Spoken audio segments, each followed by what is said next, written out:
Buenas noches, Dios les bendiga.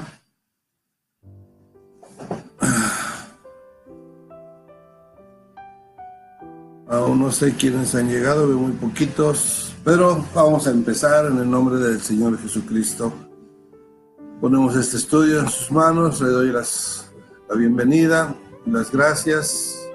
Mis amados, hoy empezamos la clase de Historia de la Iglesia número 8. Estamos en el periodo del oscurantismo. El periodo del oscurantismo es la Edad Media, es el tiempo en que la Iglesia ha sido romanizada, es una forma también de decirlo. Recordemos que en el lapso anterior, en el periodo anterior, se involucró, se permitió permear la disciplina por parte del Imperio Romano. Hermano Jesús, Dios le bendiga también. Bienvenido. Veo que hay alguien más, pero no veo quién es. Veo nada más los nombres de la hermana Alicia y del hermano Jesús. Bien, continuamos, hermana Sonia, qué bien. Gracias, aquí está también. Por allá está Miriam, dijo que se iba a conectar hoy. Bien, entonces decía, dándole pues las gracias por estar con nosotros una vez más. Estábamos comentando que hoy vamos a ver el periodo del oscurantismo. En el periodo del oscurantismo es cuando la Iglesia ha venido a menos doctrinalmente, espiritualmente, y esto ha sido provocado por la caída básicamente de 5 doctrinas. Quiero hacer un recuento de ellas. Quiero ponerles mi mano como ejemplo. La mano izquierda, para mostrar que en el lapso de estos 500 años que pasaron, sobre todo a partir del año 100, en el año 100 deja de haber apóstoles, en el año 200 aproximadamente, son aproximados, en el año 200 aquí decae el uso de la imposición de manos. Los dones del Espíritu se empiezan a llamar cada vez menos. Es decir, los ministros, los ancianos, los obispos, ya cada vez menos usan los dones del Espíritu, es decir, la imposición de manos para enviar, para bendecir, para dar autoridad, para delegar autoridad. Ver, después, cuando en el 313 se inicia lo que es la mezcla con el Imperio Romano, que decíamos en su momento que multitudes de gente que ha sido toda su vida de religiones del Imperio Romano, o sea, paganas, de pronto la iglesia cristiana se pone de moda y se llena de mucha gente, la mayoría de la cual no es verdaderamente convertida. De ser una iglesia muy pequeña, el 10% de la población, en apenas 58 años cambia su estatus y pasa de ese 10% a más de un 60-70%. Bien, hacia esto entonces provoca la tercera doctrina caída, la santidad, porque muchas de las iglesias vienen a estar a decaer su santidad. Bien, después vamos a hablar, bueno, hablamos ya, entre otras cosas, acerca de lo que es la adopción de doctrinas del imperio, y una de ellas es el bautismo de niños. Se bautizaba a niños, cuando el bautismo originalmente, Juan el Bautista y quienes bautizaron posteriormente, siempre fue a los adultos para como señal de arrepentimiento de pecado, como obediencia, ¿verdad? Bien, entonces esta fue la cuarta doctrina perdida. Y la quinta doctrina perdida es cuando ya en el año 500 aproximadamente, o sea, cada 100 años aproximadamente se ha ido perdiendo una doctrina. Ya al entrar la Edad Media, hacia el año 500, al entrar el oscurantismo, es cuando ya se dice que la salvación es por obras. Pórtate bien y te vas al cielo, tendrás indulgencias, si construyes... o sea, diciéndole a los potentados, ¿verdad? A la gente rica, si construyes un templo, vas a ganar indulgencias, vas a ganar perdón, es decir, se va a las obras. Y esto, pues, termina de derribar las doctrinas fundamentales o parte de esas doctrinas fundamentales, pero es muy característico. No son las únicas, obviamente hay más doctrinas que se mezclan, que se dejan de practicar, que se olvidan.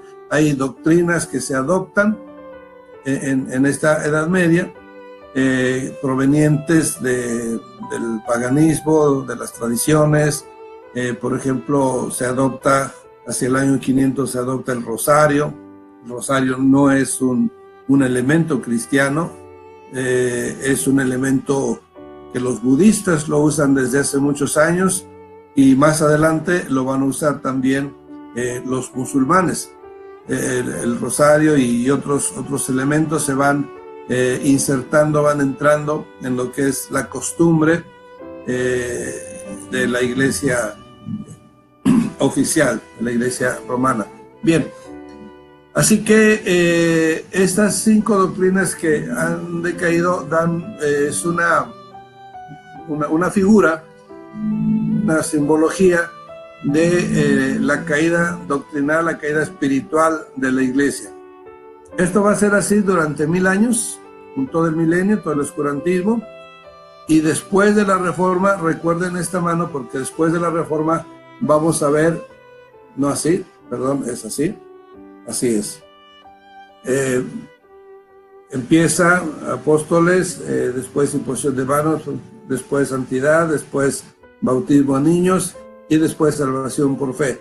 Ahora, tengan pendiente esta mano porque en Reforma vamos a ver algo muy interesante, muy curioso.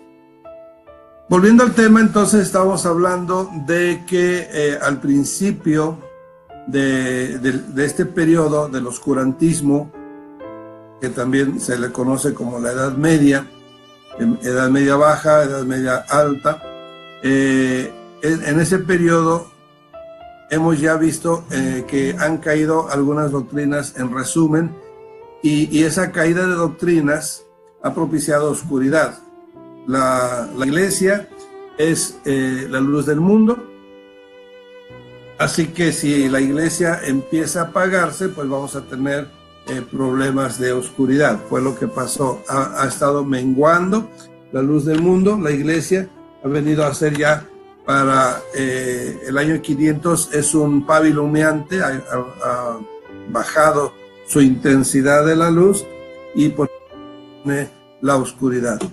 Bien, ahora, ¿qué hay en la Edad Media? ¿Qué hay en ese oscurantismo? El oscurantismo es un hecho histórico considerado dentro de las clases en las secundaria como un suceso histórico adjudicado a la caída cultural del Imperio Romano. Ya lo mencionamos la vez pasada como en la primera parte de este tema, y estamos ahora en la segunda parte, y eso ha propiciado entonces que venga a menos la iglesia, convirtiéndose en una iglesia institucional.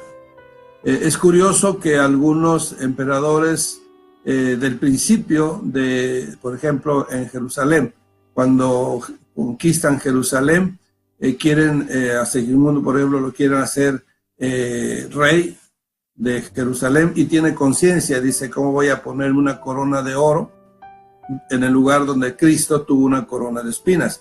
alguno que otro rey o personaje tuvo conciencia, tuvo noción de lo que es la dignidad cristiana, pero el resto lamentablemente se fueron por el poder, por la imagen, por la pompa.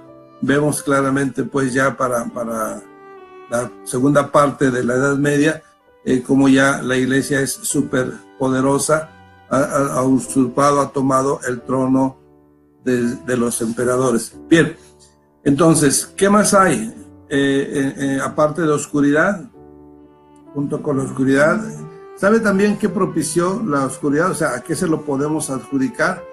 Al hecho de que retiraron la palabra, retiraron la Biblia.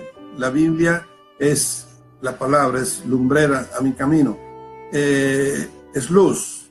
Entonces, no quiere la curia, no quiere que el pueblo conozca la palabra de Dios. El pretexto que porque no lo saben interpretar, no pueden interpretarlo, los únicos que tienen la capacidad de interpretar pues son los sacerdotes, que para eso han estudiado 10 años. Ahora vemos que esa realidad no es tal, porque hemos visto hoy en nuestro medio, en el medio cristiano evangélico, que hay personas indoctas y letradas y que saben de Dios, saben de Biblia tremendamente y bien pueden interpretar la escritura. Pero pasemos adelante. Así que además de mantener la Biblia en la oscuridad, escondida, metida en el claustro, hay otras cosas. ¿Qué más hay? Bueno, siguiendo un orden cronológico, decíamos, este periodo empieza en el año 475. El papado ha venido a tomar ya su forma, ya conocida. El imperio de Oriente sigue activo. Bizancio se le llama, el imperio bizantino. El imperio romano ha caído, pero el imperio bizantino sigue adelante. Y vamos a tener ese paralelismo. Vamos a ver algunos detalles a través de algunos pequeños videos y vamos a comentar al respecto. Vamos a tomar algunos trozos, no podemos ver mucho, el tiempo se nos va muy rápido. Bien, dentro de esta parte, entonces, vamos a ver algunos personajes como Inocencio III, los cátaros, pero tenemos aquí una especie de introducción de lo que es el tema 4. Capítulo 4. Las Cruzadas. Del 1095 al 1291. Tema 4.1. El feudalismo. El feudalismo fue una forma administrativa, política, social y militar basada en innumerables señoríos independientes tras el hundimiento del Imperio Carolingio. En su forma más clásica, el feudalismo occidental asumía que casi toda la tierra pertenecía al príncipe soberano, bien el rey, el duque, el marqués o el conde, que la recibía de nadie sino de Dios. El príncipe cedía los feudos a sus varones, los cuales le rendían el obligado juramento de homenaje y fidelidad por el que prestaban su ayuda política y militar, según los términos de la cesión. Los nobles podían ceder parte de sus feudos a caballeros que le rindieran, a su vez, homenaje y fidelidad, y le sirvieran de acuerdo a la extensión de las tierras concedidas. Este sistema prevaleció desde poco después del año 800, hasta cerca del 1400. La pobreza e ignorancia de la población era lo común. A los reyes y a la iglesia les convenía que así fuera, una forma efectiva para controlar a los pueblos. El factor de unidad entre los diferentes señoríos, además o más que el rey, era la religión. El cristianismo, desde que se unió al imperio, se convirtió en una religión. Antes era más bien una forma de vida.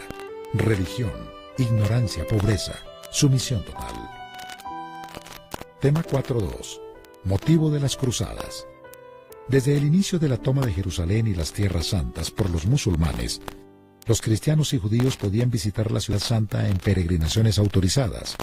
Pero cuando los turcos conquistan el califato de Bagdad, que incluía Jerusalén y Palestina, cerraron el paso a los peregrinos al invadir también Asia Menor, hoy Turquía, y reduciendo aún más el ya simbólico Imperio Romano de Oriente, amenazando a su capital Constantinopla.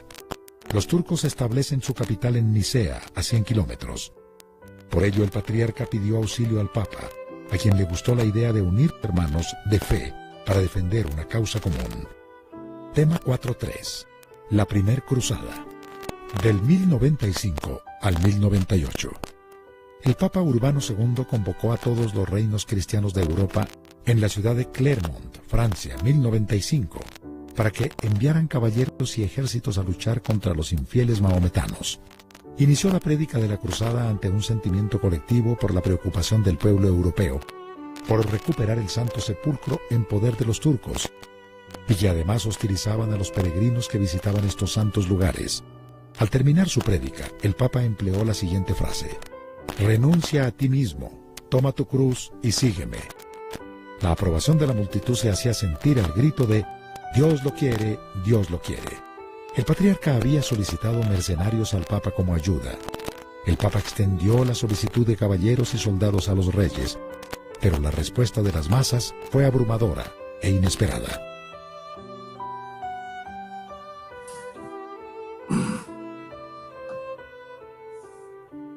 Bien, las cruzadas son contra los musulmanes. El sábado pasado hablamos acerca de la introducción del Islam.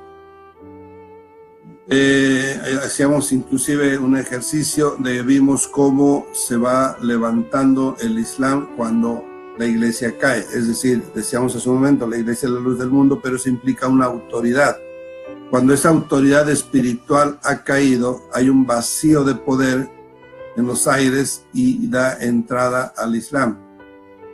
Es de creerse que si la iglesia no hubiese caído espiritualmente, el Islam no existiría, no hubiera entrado, no hubiera encontrado pastos secos, ¿sí? Hubiera encontrado una oposición espiritual que habría vencido, como lo hizo en otros lados. Pero bueno, eso fue entonces ya anteriormente, porque es el año 622 cuando empieza Mahoma. Hablamos en esa ocasión que rapidísimo, en menos de 100 años, habían conquistado toda Arabia, todas las tierras santas, toda la parte del norte de lo que hoy es Irán. O sea, se fue extendiendo como un rayo el Islam y cubrió todo, conquistó todo el norte de África. En el norte de África recordamos que había mucho cristianismo en Alejandría, en Túnez. Toda esa zona norte de África ya estaba conquistada por el cristianismo, pero el cristianismo auténtico, el cristianismo de autoridad. Cuando viene un cristianismo sin autoridad, espiritualmente hablando, pues es derrotado y es expulsado, se pierde África. Llegan los musulmanes hasta Gibraltar, cruzan Gibraltar, inician la invasión de Europa. Por el lado de Grecia no habían podido, pero por el lado ahí estaba la iglesia ortodoxa, por el lado oriental de Europa, pero por el lado occidental suben por España y por ahí empieza la conquista. Esa es la lucha. Y ya a medias están en esa lucha cuando, por un lado, cuando por otro lado entonces empiezan las cruzadas para, según ellos, ir a reconquistar lo que había conquistado el Islam en su momento de auge. Esto pues se está diciendo rápido.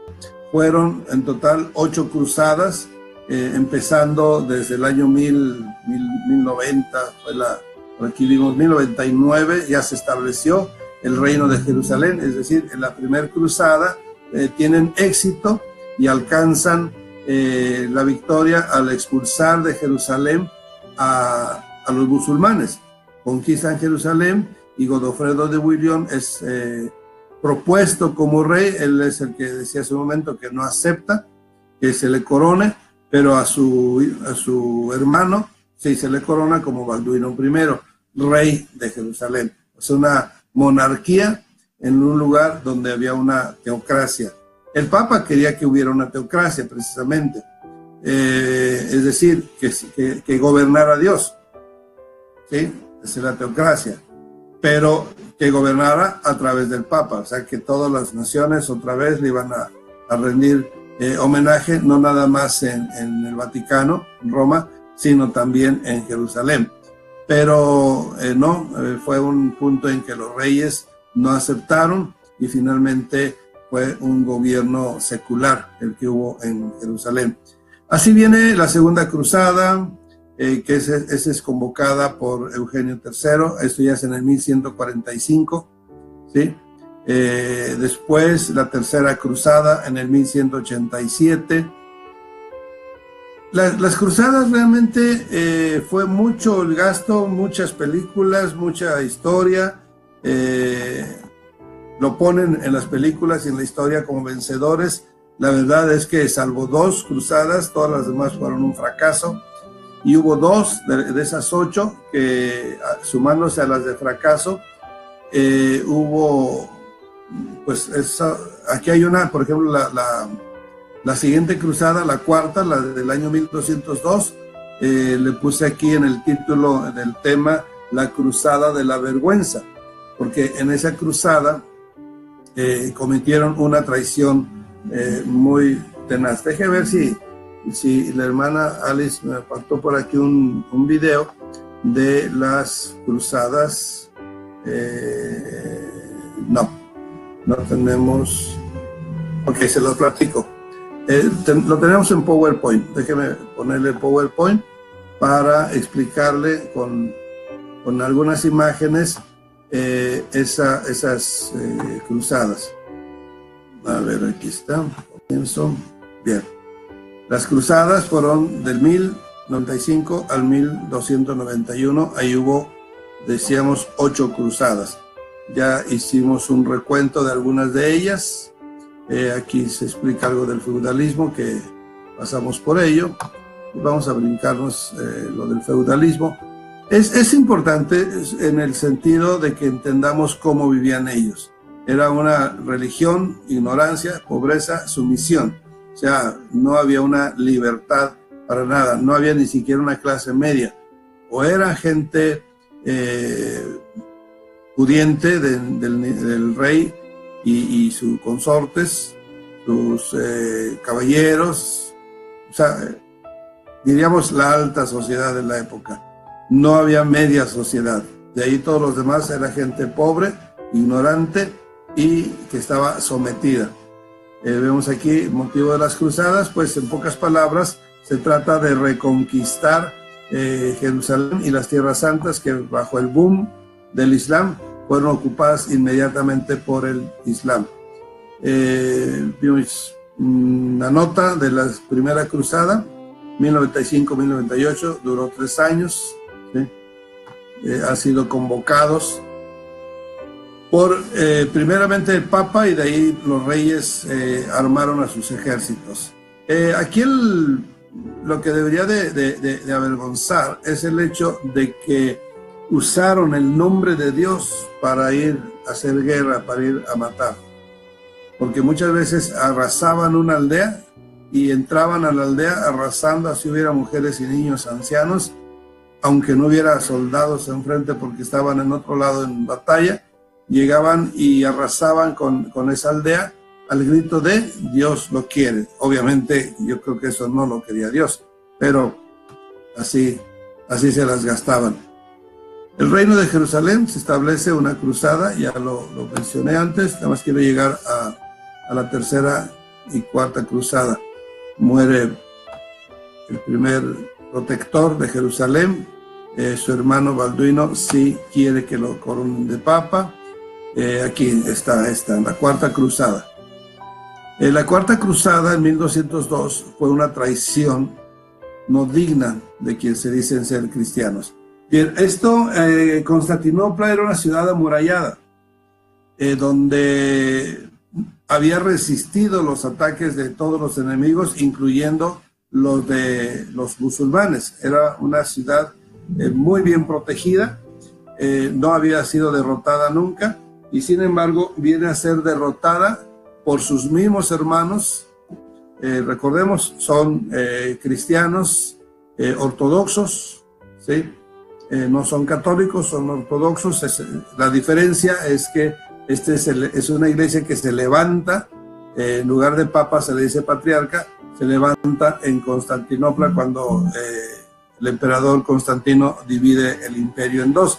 Entonces la parte de Constantinopla es la misma cristiandad, solamente que al tener uno la autoridad papal y otro patriarcal, pues se manejan diferentes, a una se le dice católica y a otra se le dice ortodoxa. Pero si se da cuenta, son iglesias hermanas, ¿sí? Entre ellos. Con el protestantismo, pues hay más distancia, pero entre ellas eran muy cercanas. Y mira lo que pasa.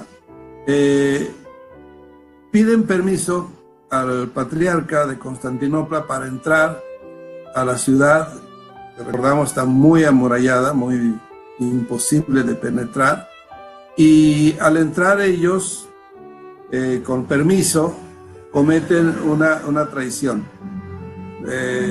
Empiezan matando a los propios cristianos ortodoxos, mujeres, niños, una matanza terrible, y saquean la ciudad. Se llevan miles de obras, dice aquí el cuadro, ¿verdad?, de arte, saqueadas de Constantinopla, y regresan triunfantes a Europa, al continente. ¿Sí? Recordemos que Constantinopla está en el paso entre Asia y Europa, de la división. Entonces, como una gran victoria, toman esa traición y se regresan con sus obras saqueadas. Entonces, esto por eso le pongo de la vergüenza, porque es para dar vergüenza cómo entre cristianos se traicionan unos a otros, y no solo eso, sino le roban, le matan a los niños, a sus mujeres, y lo proclaman como una gran victoria. Bien, no bien, mal, muy mal.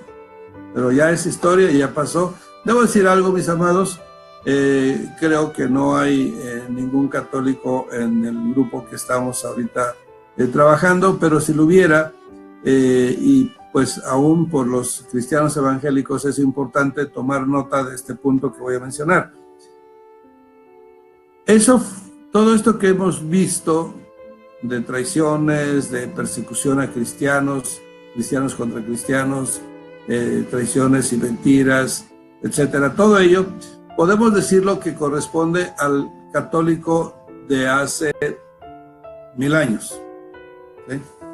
Diríamoslo así, al católico del oscurantismo, de la Edad Media, y quisiéramos pensar que hoy esto ya no es aprobado por el católico. Bien, entonces cuando se oye mencionar esto, porque me han dicho es que no es correcto, es falta de ética, no es justo que se nos achaque los errores del pasado. Bien, yo estoy de acuerdo, no, y por eso es que no hago hincapié en esos errores sobre los católicos de hoy, porque los católicos de hoy no cometieron esos errores, pero sí les pongo una disyuntiva.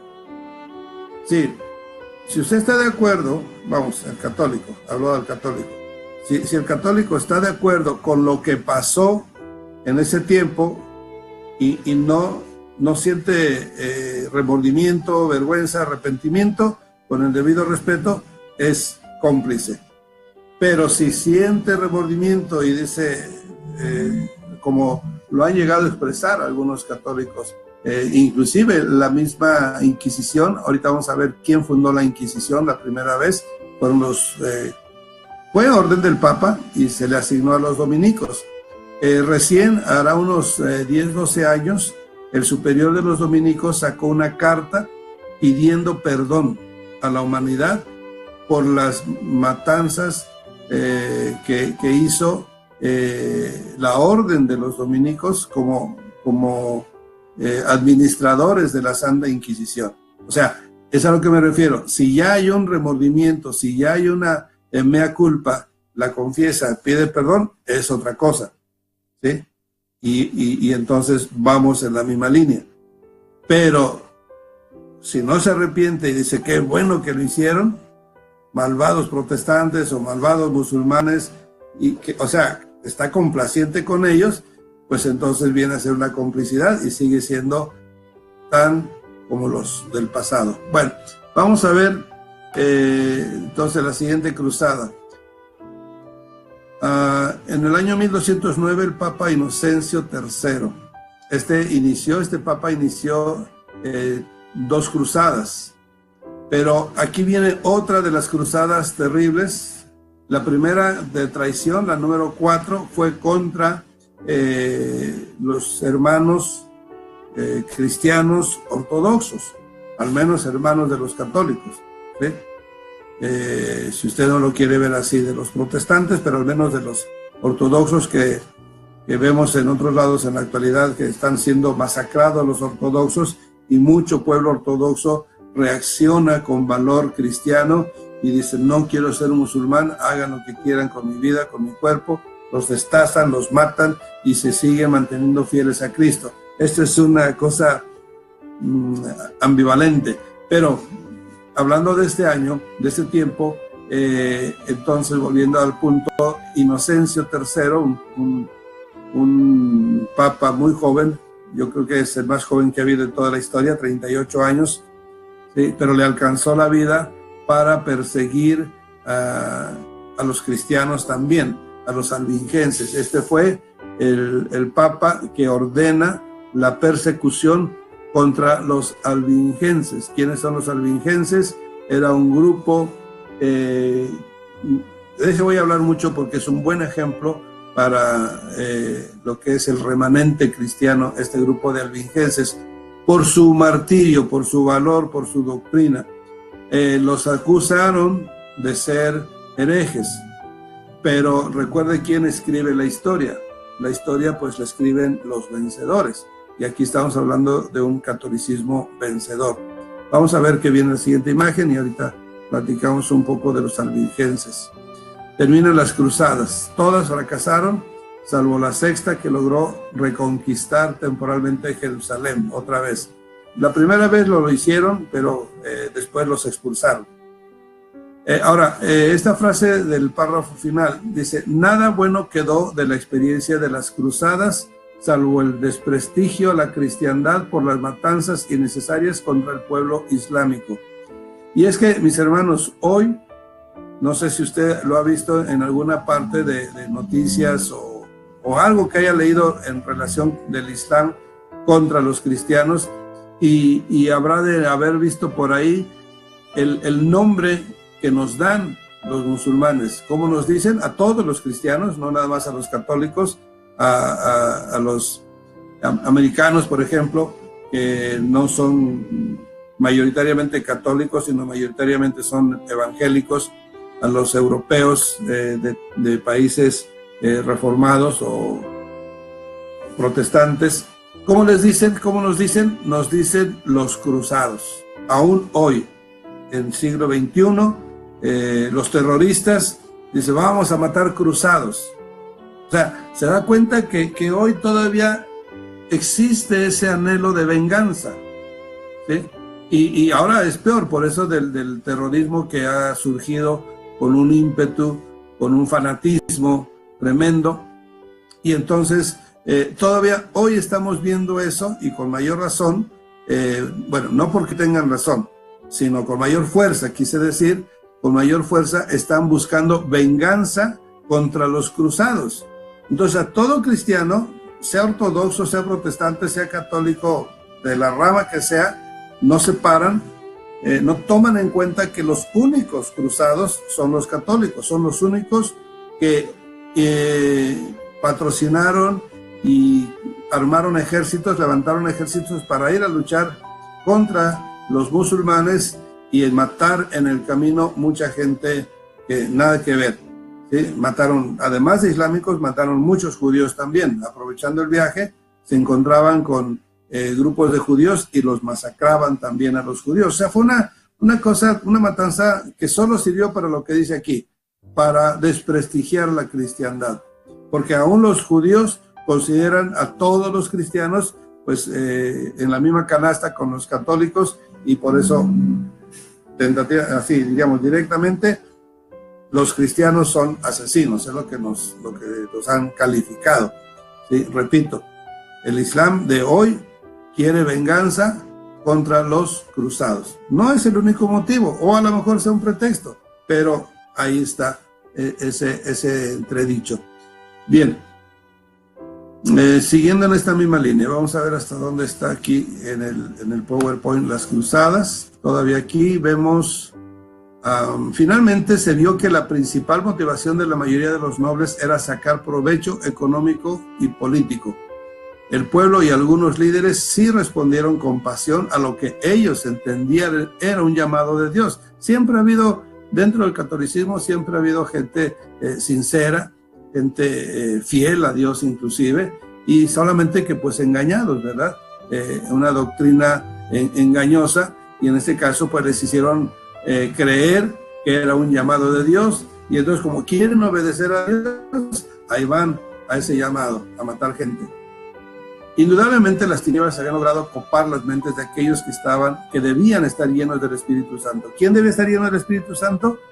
Pues para empezar, el Papa, que se decía era infalible porque tenía al Espíritu Santo para que le estuviera asesorando. Obviamente, pues esto no es real, porque no puede ser que el Espíritu Santo inspirara a estas atrocidades. Bien, creo que aquí terminamos en el PowerPoint de lo que son las cruzadas. Sí, siguen los templarios.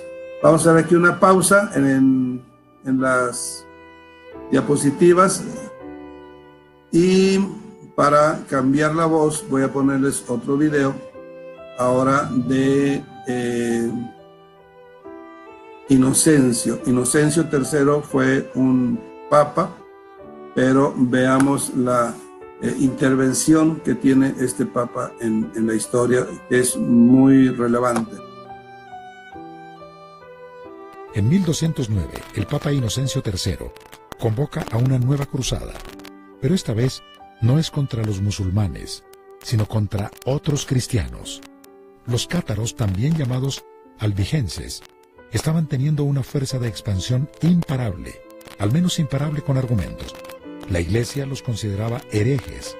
En el tema 5.6 hablamos de ellos. Como no había argumentos y fuerza espiritual que los sujetara, se decidió exterminarlos. En el nombre de Dios. No eran pocos, eran millares que en pocos años se habían expandido por toda Europa. Tema 4.6. Final de las cruzadas. Hubo varias cruzadas más. Todas fracasaron, salvo la sexta, que logró inesperadamente reconquistar temporalmente Jerusalén. Pero en conjunto fueron un fracaso que solo sirvió para sacar lo peor de la humanidad de los cristianos católicos. Nada bueno quedó de esa experiencia, salvo el desprestigio a la cristiandad por las matanzas innecesarias contra el pueblo islámico. Finalmente, se vio que la principal motivación de la mayoría de los nobles era sacar provecho económico y político. El pueblo y algunos líderes sí respondieron con pasión a lo que ellos entendían era un llamado de Dios. Indudablemente, las tinieblas habían logrado copar las mentes de aquellos que debían estar llenos del Espíritu Santo. Tema 4.7. Los Templarios, 1100-1312. En la Edad Media, surgieron varias órdenes de caballeros. Las más famosas e importantes dentro del cristianismo son las de los Caballeros Hospitalarios, derivados después en los Caballeros de Malta y la Orden de los Pobres Caballeros de Cristo, más conocidos como los Templarios. Su creación fue con el propósito de dar servicios médicos y protección a los peregrinos que iban a Tierra Santa. En su luz, dejaron su riqueza personal para servir a Cristo. La Iglesia los reconoció oficialmente en el año 1129. Además de tener las unidades de combate mejor entrenadas en las cruzadas, sus miembros no combatientes crearon un sistema financiero parecido a lo que hoy son los bancos, logrando acumular una legendaria fortuna que obviamente causó envidias y tentaciones. Felipe IV de Francia era uno de los reyes más endeudados con la orden, por lo que presionó al Papa Clemente V para que los parara. Con acusaciones que parecen absurdas, se tramó su sorpresivo arresto y tortura para que confesaran sus delitos y entregaran sus tesoros. Muchos fueron quemados en la hoguera. Les confiscaron sus fortunas y el mismo Papa disolvió la orden en el año 1312. Bueno, se pasó de una vez lo que son los templarios, una orden muy famosa también en los libros, en la ficción, en las películas. Se ha hablado mucho de los templarios y con certeza pues muchas cosas no se sabe porque pueden ser fantasías. Se habla que el Santo Grial, que buscaban, que hicieron grandes tesoros y bueno, infinidad de historias alrededor. Pero lo que sí fue cierto es que ahí se consumó otra traición más del clero y de los reyes católicos contra una orden que pues ya lo vimos, dentro de la luz que tenían, había sinceridad, había el deseo de defender el reino, de defender las tierras santas, y pues volvemos a lo mismo, siglos y siglos de mentiras, de falta de doctrina, pues hacen que las mentes se vayan en otro sentido. Entonces, aunque había anhelo de servir a Dios, pues había al mismo tiempo engaño. Entonces no sabían hacer, diríamos, lo correcto. Tan fácil que era que está la palabra en la Biblia, pero recordemos, todo este tiempo la Biblia estaba oculta y solamente era la curia, el papado, los que dictaban la palabra. Recordemos que en este tiempo la palabra se ha minimizado y ya no tiene el valor que nosotros le damos hoy y siempre ha tenido, que es la palabra de Dios. Hoy nosotros consideramos como una doctrina fundamental el decir, el aceptar, el tomar la palabra de Dios como nuestra máxima autoridad doctrinal. Y veamos ahí en esa Edad Media lo que pasa, esa ignorancia aún en gente intencionada, lo que pasa sin la palabra. La mente se llena de superstición, se llena de error, se llena de maldad, porque no está la palabra en sus mentes y en sus corazones. Y eso ha propiciado inclusive que se ponga la palabra en tercer lugar. O sea, nosotros decimos, es la máxima autoridad doctrinal, pero ellos dicen, no, es la máxima, es la tercera, porque primero cuenta, la mayor autoridad es la del Papa. Lo que diga el Papa, esa es ley, ¿sí? Lo haya dicho Cristo o no lo haya dicho, lo que diga el Papa. Es absurdo, pero se pone por encima muchas veces de la misma palabra. Lo vimos en la historia, lo hemos visto y puede usted analizarlo. Segunda autoridad es la tradición. O sea, si la tradición nos dice que esto es lo que hay que hacer, no sé, decir algo, las posadas, es una tradición, ¿sí? No está en la Biblia, ¿sí? Pero se han fomentado este tipo de fiestas y ahora ya es una ley tradicional que hay que hacer posadas, y etcétera. Y esa tradición, ¿de dónde viene?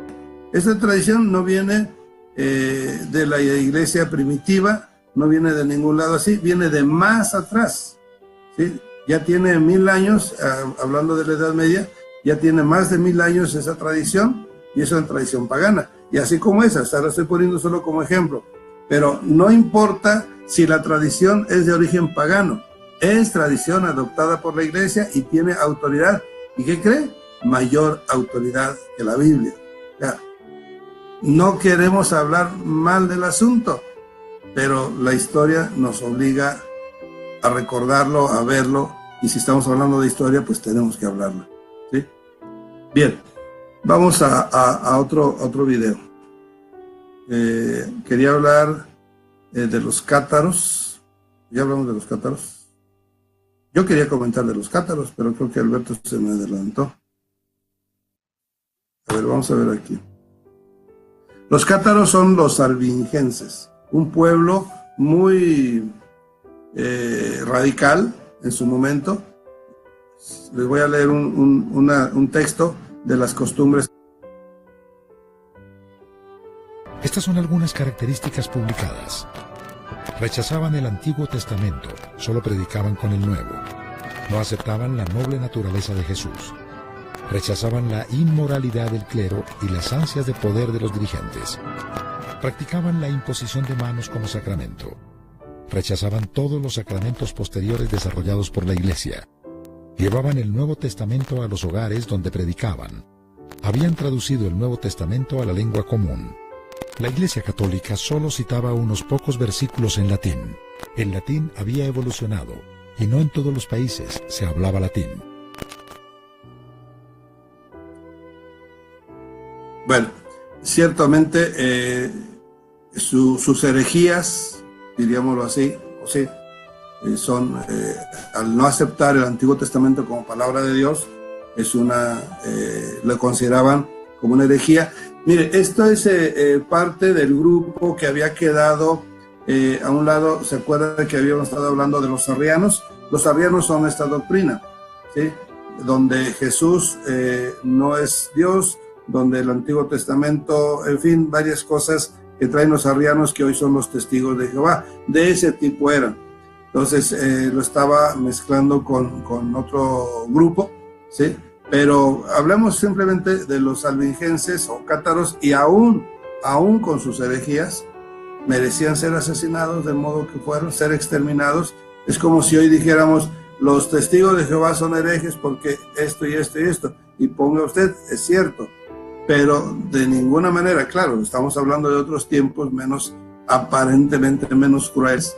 Vemos en otros lados que sí, no hay tanta diferencia, hay mucha crueldad, pero es como si ahorita dijéramos, vamos sobre los testigos de Jehová porque son herejes, y no solamente no tolerarlos, sino castigarlos, matarlos, o qué sé yo. Bueno, eso es lo que hicieron con los cátaros.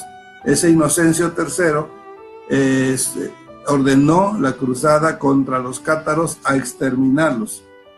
Asumimos que tienen herejías en su doctrina, es cierto, pero del mismo modo como ahorita vemos grupos llamados apostólicos, ¿sí? O llamados solo Jesús, mis respetos con ellos, independientemente de la interpretación, el amor que ellos tienen por Jesucristo. O sea, el unicista, que no es unitario, el testigo de Jehová es unitario, pero solamente por hacer la comparación. Algunos de ellos, aún estando en una doctrina incompleta, diríamoslo así, o hereje o errónea, en la luz que tienen mucho amor por Cristo. Mire, creo que por aquí tengo algo, además de lo que ya vimos ahorita. Cátaro significa puro, ¿sí? Ellos pretendían llevar una vida de pureza, y vamos a dejar de momento la doctrina de cada quien, sino vamos a ver cómo vivían estas personas. Por aquí tengo una lista más grande de la que dijo Alberto. ¿Dónde está? Se me perdió. No. A ver.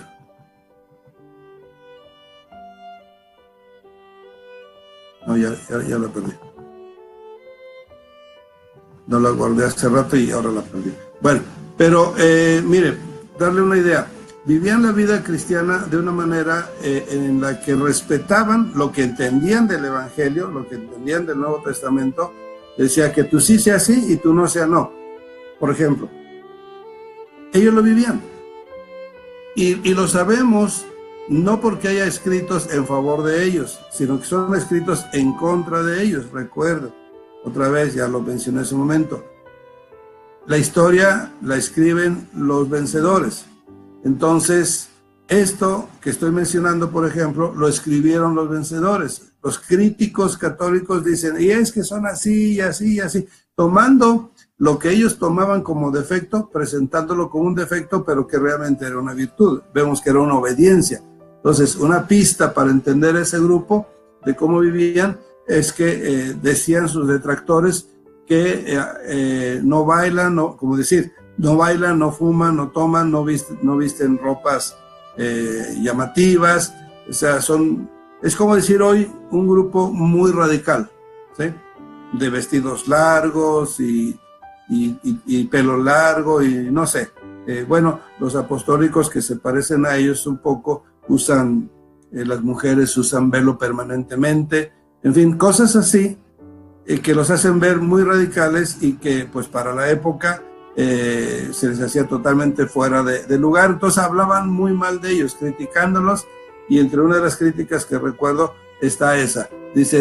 Decía que no decían malas palabras, que no hacían juramentos, ¿sí? Y porque se sujetaban al que tú sí sea sí y tú no sea no.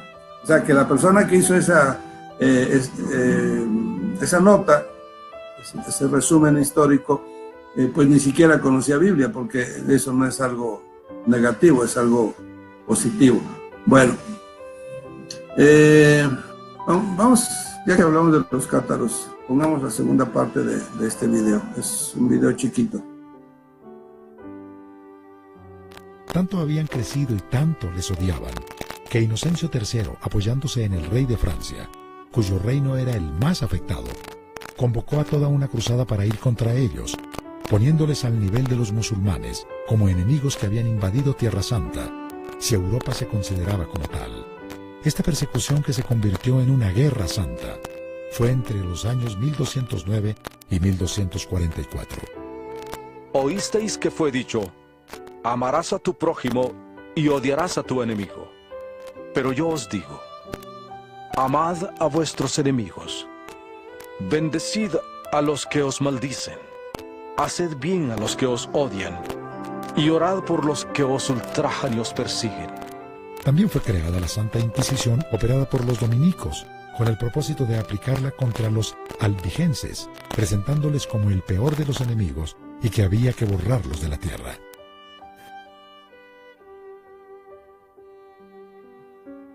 Bien, ya encontré el texto. Hay la nota, una nota que guardé aquí, dice, estamos hablando del papado: ordenamos a todo valdense que, en vista de que están excomulgados de la Santa Iglesia, son enemigos declarados de este reino y tienen que abandonarlo, e igualmente todos los estados de nuestros dominios. En virtud de esta orden, cualquiera que desde hoy se permita recibir en su casa a los susodichos valdenses, asistir a sus perniciosos discursos o proporcionarles alimento, atraerá por esto la indignación de Dios Todopoderoso y la nuestra. Sus bienes serán confiscados sin apelación y será castigado como culpable del delito de lesa majestad. Además, cualquier noble o plebeyo que encuentre dentro de nuestros estados a uno de estos miserables, sepa que si los ultraja, los maltrata o los persigue, no hará con esto nada que no nos sea agradable. O sea, quiere decir, extermínalo y te lo agradeceremos. Este es un reporte de un obispo católico. Los herejes valdenses se distinguen por su comportamiento y el habla. Son impasibles y sensatos. No se esfuerzan en llamar la atención con vestidos extravagantes o indecorosos. No son comerciantes con el fin, fíjense lo que consideran un comerciante. No son comerciantes con el fin de evitar mentir, jurar o engañar. Viven únicamente del trabajo artesano de sus manos. También sus maestros son tejedores y zapateros. No acumulan riquezas, sino que se contentan con lo necesario para vivir. Comen y beben con moderación, no frecuentan posadas, ni van a bailes u otros lugares de mala reputación. Son lentos para la ira. Este es el reporte de un obispo que fue enviado a vigilarlos y pasar su reporte. Son trabajadores, se dedican a aprender y a enseñar. Les reconocerán por su manera de hablar, con cordura y veracidad. No difaman, no hablan con palabras vulgares o vacías. Evitan toda expresión que pueda ser mentirosa o de juramento. No dirán sinceramente o de verdad, sino que se limitan a decir sí o no. Según ellos hacen así porque Jesús lo ordenó en Mateo 5:37. Bien, esto es de una de las obras de Waller, se escribe. Hay otros reportes que hablan cosas similares, ¿no? Es que en el otro que había leído dice que lo veían esto como algo negativo, sus virtudes las veían negativas y como tal las criticaban. Este obispo es más objetivo, pasó su reporte objetivamente. Bien, pues vamos ya en 2/3 partes. Vamos a darle espacio a al hermano Alberto. Pero vamos a cambiar ya de tema. Hay otro grupo, solamente ya voy a hablar de dos grupos, los valdenses y los franciscanos. Los valdenses para mí es uno de los grupos más fieles dentro de lo que podría llamarse el remanente. Vamos a ver un poco de ellos. Bueno, ya metí el video. Antes creo que es mejor explicar quién fue Pedro Baldo. Pedro Baldo, o sea, el que origina los valdenses, Pedro Baldo era un predicador. El hombre originalmente era muy rico, era un empresario, un hombre de negocios. Y ya estamos hablando un poco más adelante. 1200, 20 años antes de Francisco de Asís. 1209, Francisco de Asís. Debió haber sido 1180, perdón. Por aquí está. Debe estar por aquí. Bueno, aproximadamente en el 1180 vive Pedro Baldo, y Pedro Baldo, él tiene un encuentro con Dios, un encuentro con Jesucristo, haga de cuenta tipo Pablo, así que se convence de pecado y se arrepiente y sale a predicar el evangelio. Antes de salir a predicar, finiquita sus negocios y su fortuna la reparte a los pobres, y una parte de su fortuna se la da a un monasterio. Se lo da a su esposa, pero en manos del monasterio, para que le cuiden de por vida a su esposa, porque él se va a predicar. No sabe si va a volver o no, pero ya por lo menos su esposa ya está en buenas manos, dice él, y con dinero suficiente para que nunca les falte nada en ese monasterio, principalmente su esposa. Bueno, él sale a predicar, empieza a tener partidarios, y después el Papa en turno le niega el permiso para predicar, porque es un laico, tiene que ser un sacerdote, así que le invita a que se meta a estudiar el sacerdocio, lo cual rechaza por la urgencia de ir a predicar la palabra. Para predicar la palabra no necesita meterse a un seminario durante 8 años. Deje de poner el video. Estos fueron los valdenses. Por su integridad, algunos los defendieron, como en el Reino de León, Cataluña, Vizcaya. El obispo de Huesca y otros veían su forma sencilla de vivir y predicar el evangelio con autoridad, humildad y santidad admirable. Aunque las autoridades los frenaron, asesinaron a cientos, muchos fueron quemados en la hoguera. Su movimiento no fue exterminado del todo. Resumidas cuentas, pues los valdenses son seguidores de Pedro Baldo. Vimos un poquito de su predicación, muy cristianos, muy fieles, y pues fueron torturados y matados en la Inquisición. Repito, ya la Inquisición ya existía, fue hecha para destruir al grupo anterior, a los cátaros, ¿sí? Y se fue aplicada después contra los valdenses. Bueno, ese fue Pedro Baldo y los valdenses. Ahora, 20 años después de Pedro Baldo, surge otro espíritu igual a Pedro Baldo. Quiere ir a predicar a los pobres, renuncia también a sus posesiones, a su nombre. En ese momento él es hijo de familia, entonces no es el dueño de los negocios, el dueño es su padre, pero va y le regresa todo a su padre, inclusive su ropa que traía puesta, no quiere nada con los negocios de su padre, y se va a vivir austeramente, muy austeramente, a predicar a los pobres. Rápidamente se hace igual que Baldo, se hace de seguidores. Igual que Baldo, va con el Papa a pedir la autorización para predicar, y aunque también es laico, a ya sí le dan permiso. Aquí como que funcionó el ejemplo que vieron con los valdenses, que por no hacerle caso y hacerlo fraile, pues ándale, pues ve a predicar, ahí está, te pongo las manos, vete a predicar. No, simplemente por orgullo, dice, tú no puedes ir, por regla, por lo que haya sido, tú no puedes ir. Y esa negativa, pues, causó una desbandada tremenda, porque aquí lo vimos ahorita muy cortito, pero realmente fue un movimiento muy, muy grande entre los valdenses. Bueno, es más, tan grande que todavía existe. No fueron exterminados del todo, quedaron ocultos en las montañas, muchos de ellos, y ese movimiento pequeño siguió en la clandestinidad. Todavía hoy en el norte de Italia, que fue donde más estuvieron escondiéndose de un lado para otro, en el norte de Italia y parte de Francia, esa zona, hubo valdenses, hasta la fecha hay valdenses, ya no en Francia fueron exterminados desde el tiempo de los hugonotes, pero sí hay todavía remanentes de los valdenses en Argentina, en Estados Unidos, en Suiza y en el norte de Italia. Ya es muy simbólico, de hecho el Papa los ha estado tratando de jalar a su grey. Bueno, vamos a ver entonces ahora Francisco de Asís. Francisco de Asís llega en un momento diferente, con un Papa diferente, que ahora sí ya le da permiso de predicar. Tema 5.3. Francisco de Asís y los franciscanos. Año 1209. Francisco de Asís es una réplica de Pedro Baldo 30 años después. Hijo de un rico comerciante, abandonó su vida cómoda y su herencia, y se fue a predicar el evangelio entre los pobres, viviendo tan humildemente como ellos.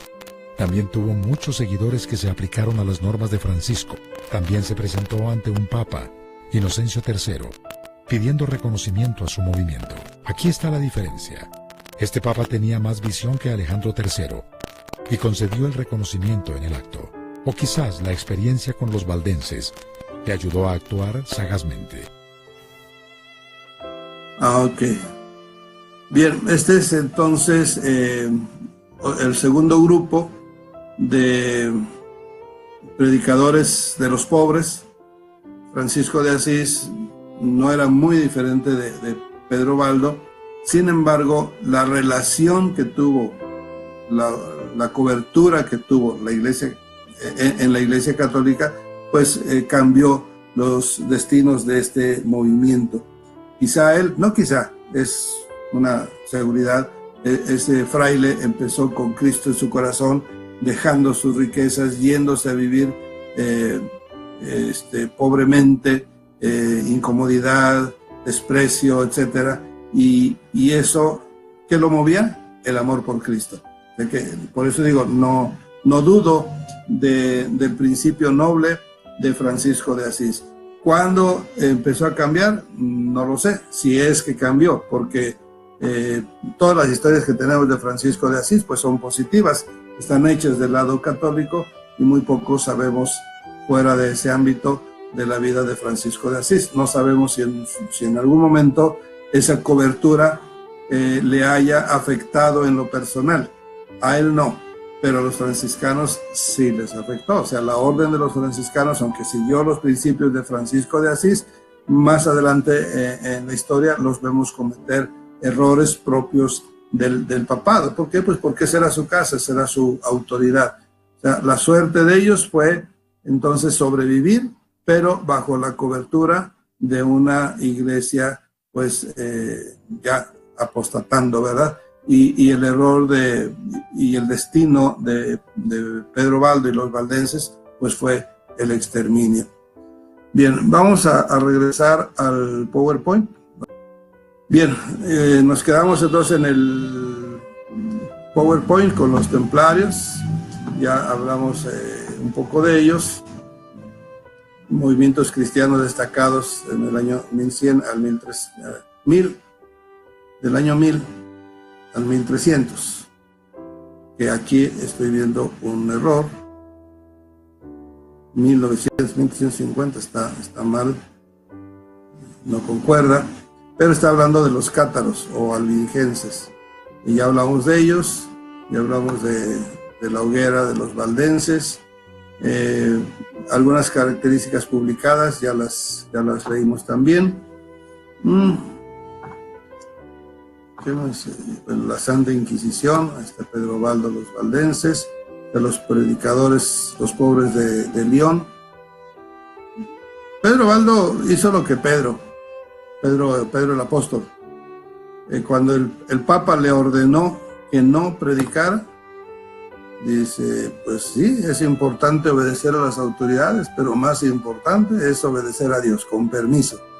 Y se sale de la presencia del Papa y se va a predicar.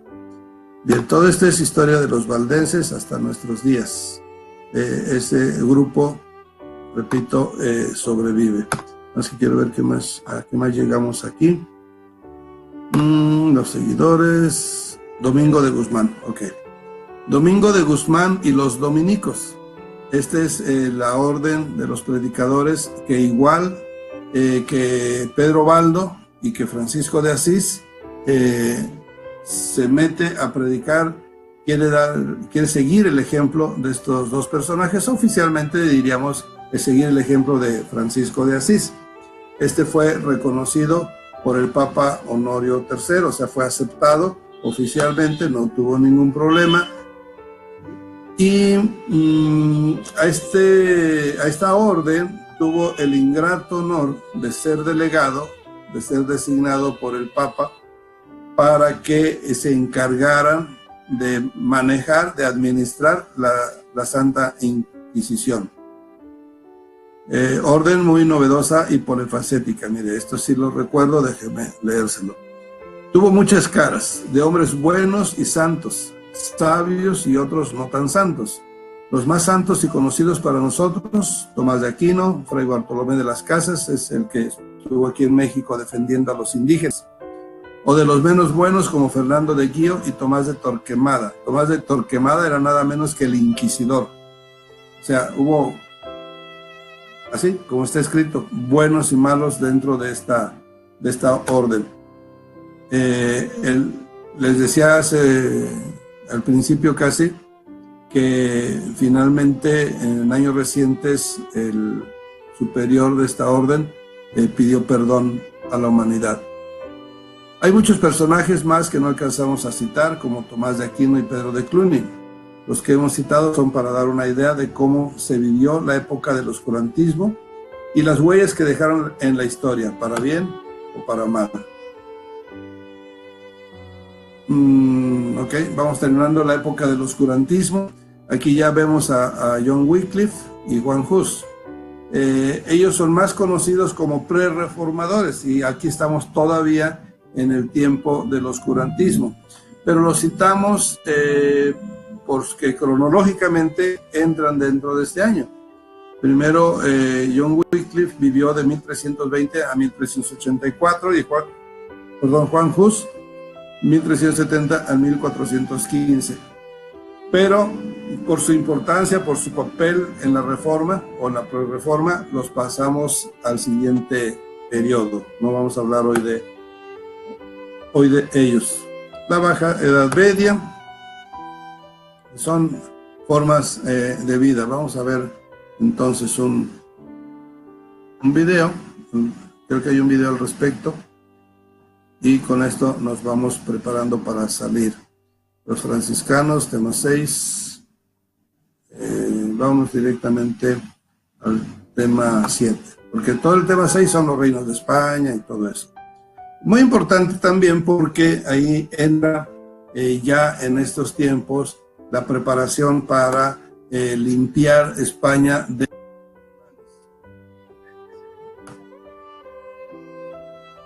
Capítulo 7. La Iglesia Católica Romana Medieval, del 1000 al 1400. Tema 7.1.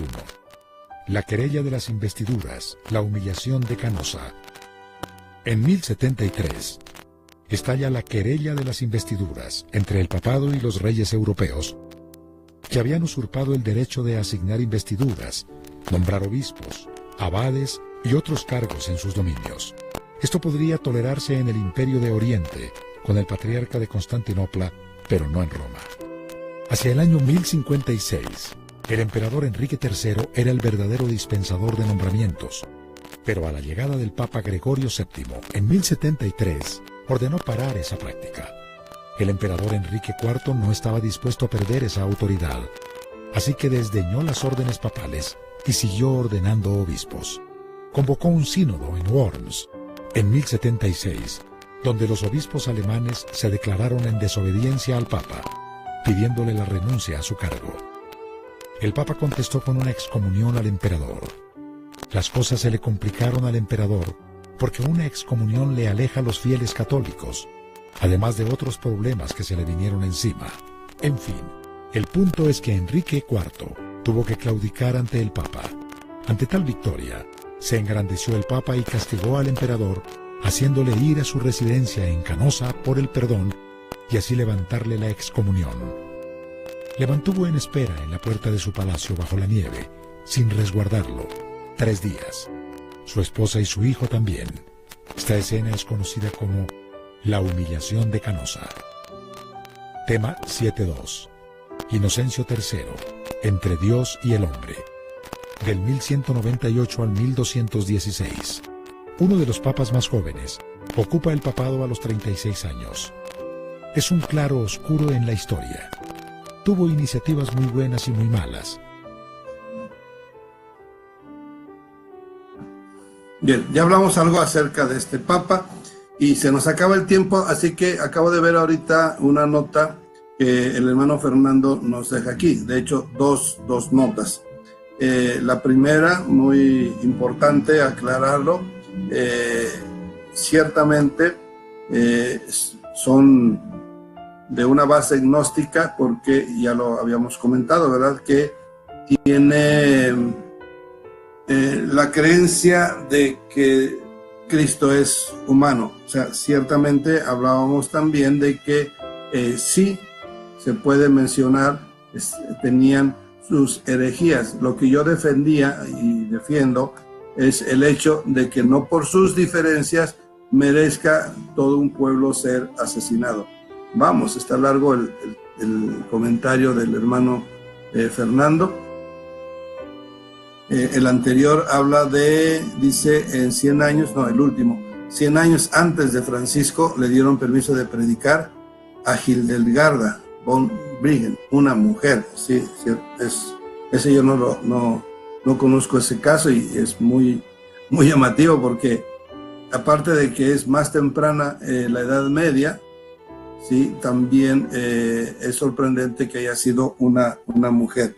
Aquí el hermano Fernando, y creo que conviene leerlo, lo pueden copiar y bajar si lo quieren leer después, una ampliación de lo que son los cátaros, el pensamiento de los cátaros o albingenses, y pues son cosas tremendas. Aquí lo que estamos haciendo en la historia es un conteo un tanto muy superficial de quién es quién participan en la historia y dejan una huella, buena o mala, pero ahí está la huella. Los detalles no los podemos estar analizando con todo detenimiento. Esto corresponde casi que a una enciclopedia, ¿verdad? Un libro más profundo. Aquí estamos haciendo un recuento muy superficial, pero conviene, ya que nos hizo favor el hermano Fernando Barrios de aportar esta nota un poquito más detallada del pensamiento y doctrina de los valdenses, que, bueno, obvia, no es para imitarse. No pretendo en ningún modo decir vamos a imitar su doctrina, para nada. Tenemos nuestra doctrina sana, esa es nuestra creencia, pero sí lo que me llama la atención, vuelvo a insistir, y no nada más de los valdenses, lo mencioné ya en otra ocasión, de los ortodoxos que están siendo sacrificados, martirizados en Siria, en Egipto, ¿sí? El ejemplo que nos dan, que a pesar de no tener un evangelio completo o tener una doctrina errada, ¿sí?, es mayor notoriedad que a pesar de tener doctrina de error, ¿sí?, tengan el valor para enfrentar la muerte por el nombre de Jesucristo. Eso es notorio, que el hecho de que muchos de nosotros que tenemos la doctrina completa no quisiéramos ni que nos cortaran un dedo, menos que nos cortaran la vida, ¿sí? Entonces, son ejemplos a considerar, son detalles a considerar, son reflexiones. ¿Qué tan dispuestos está uno y qué tan dispuesto está el otro? Y decimos que está en error y no justificamos su error, pero llama la atención que a pesar de sus errores tengan ese amor. Un pedacito de lo que nos dice el hermano Fernando, dice: la doctrina católica tradicional, en cambio, considera que aquel vino dado es doctrina, ¿sí? Y es un poquito larga y ya se nos acabó el tiempo. Pero si gustan leerlo, adelante. Nada más, pues, todo a la luz de la Escritura. Los cátaros también consideraban que los juramentos eran un pecado, puesto que ligaban a las personas con el mundo material. Muchos datos al respecto. Bien, mis amados, pues vamos concluyendo. No sé si más arriba, déjenme ver si tiene algún otro comentario. No. ¿Alguien de mis hermanos quiere agregar algo? Bueno, se los dejo. Está la puerta abierta, la nota abierta para que puedan aportar algo. Mientras tanto, déjenme hacerles un comentario. Está resultando que este webinar de historia de la iglesia está haciendo una prueba, una muestra, una práctica, porque vamos a entrar, les aviso ahora con el permiso, con el entendimiento del Señor, de que a partir de enero, si Dios nos permite, vamos a iniciar un aula virtual con el mismo nombre que hemos estado usando. Nada más le vamos a agregar Centro de Estudios La Buena Semilla. Me han sugerido que sea un instituto bíblico formal, pero de momento no quiero que sea un instituto bíblico porque no tenemos la capacidad de hacer un instituto bíblico formal. Así que por eso le ponemos Centro de Estudios, porque no quiero que se nos identifique como un instituto bíblico patito. Hay muchos institutos bíblicos patitos y no es la idea. Tampoco espero una gran cosa, ¿verdad? Porque pues no tenemos los recursos para algo muy grande. Pero el aula virtual sí lo podemos hacer, sobre todo porque hemos encontrado muchos maestros que nos pueden colaborar, nos pueden ayudar. De hecho, aquí estoy viendo a uno que ya lo hemos invitado en alguna ocasión, y hoy, así extraoficialmente, el hermano Alberto Salgado, le invito a participar otra vez, hermano Willy. Ya nos pondremos de acuerdo, le hablaremos directamente, personalmente, para formalizar la invitación y explicar de qué trata. Son cursos, dos tipos de cursos. El primero de ellos es de teología básica, teología fundamental, no dada por mí, yo no soy teólogo, dada por hermanos que tienen más de teología, que tienen más del Señor para compartir, para ayudar a los pastores a preparar a sus obreros. Esto es a nivel técnico, a nivel obrero. Vamos a ver si nos alcanza para hacerlo a nivel bachiller, pero por lo pronto lo digo de esa manera, nivel técnico, ¿sí? Para obreros, no es para pastores. Claro que si alguno de esos obreros tiene el llamado a ser pastor, pues le va a servir, ¿sí? Bueno, esa es una línea, la línea teológica fundamental, pero la otra línea es educación cristiana. En esta línea de educación cristiana vamos a estar presentando varios cursos relacionados con la situación actual.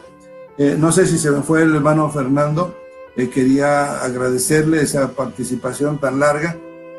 No sé si la copió y la pegó o se puso a escribirla durante toda la plática que tuvimos, pero ya vimos que es un comentario bastante extenso. Muchas gracias por aplicarse en eso, hermano Fernando, por su aportación.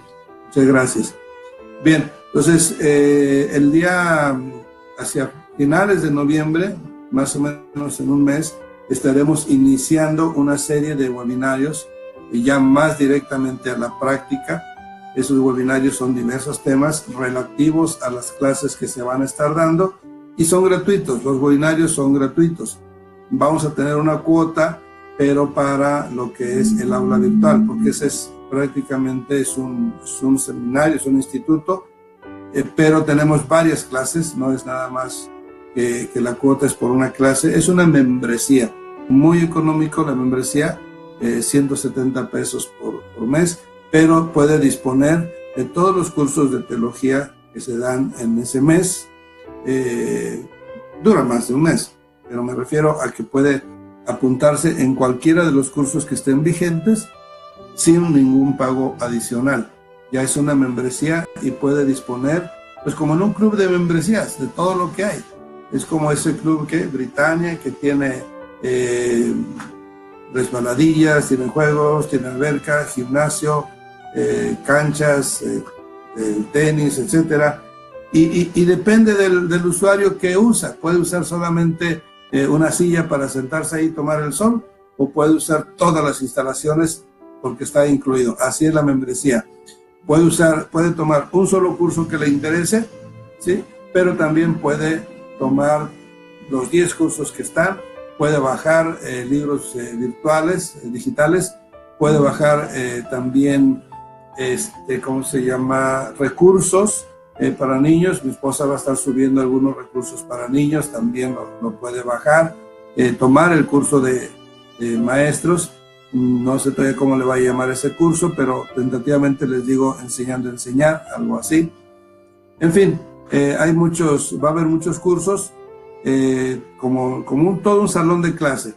Puede haber 2, 3 clases al mismo tiempo. Obviamente usted no las puede tomar las 3 al mismo tiempo, pero puede tomar una del miércoles, otra del viernes, según lo que a usted le llame la atención, lo que usted quiera mayor preparación. Eso no es gratuito, pero casi como lo fuera, es simbólico, 170 pesos mensuales por la posibilidad de tomar 10 cursos, pues realmente es muy, muy, muy económico. Puede ser mensual, puede ser anual, pero es una membresía. Bien, mis amados, pues el tiempo se ha acabado. Son 9:31, me pasé con 1 minuto. Creo que ya no hay más comentarios, así que pues vamos a despedirnos.